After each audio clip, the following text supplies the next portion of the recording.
Es esmu attiecībās jau 12 gadus, un tūlīt paskatīsimies, cik labi mani pazīst mans puisis. Es viņu palūdzu nopirkt manu mīļāko dzērienu, šokolādi un uzkodu. Mans mīļākais dzēriens ir kola, vienalga kāda, galvenais kola augsta. Mana mīļākā šokolāde ir Snickers, es dievinu jau no bērnības, un mana mīļākā uzkoda ir čipsi, galvenais tie oven baked, kas ir tādi rievotie, vienalga ar kādu garšu. Sāš! Ko? Sapratu.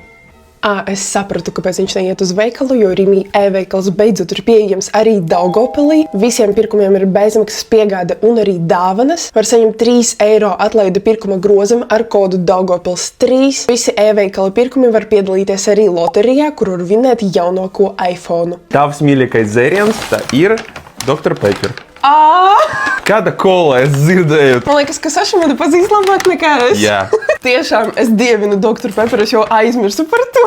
Tava mīļākā uzkoda ir Lay's Oven Baked. Jā, es tā arī Ar pateicu. jogurtu.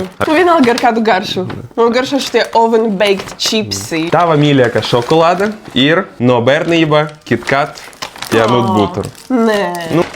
KitKat man arī garšo, bet tu domāji, ka man garšo. Jā, Snickers labāk. Man bija divas izvēles. Man liekas, ka tev ir 2 no 3.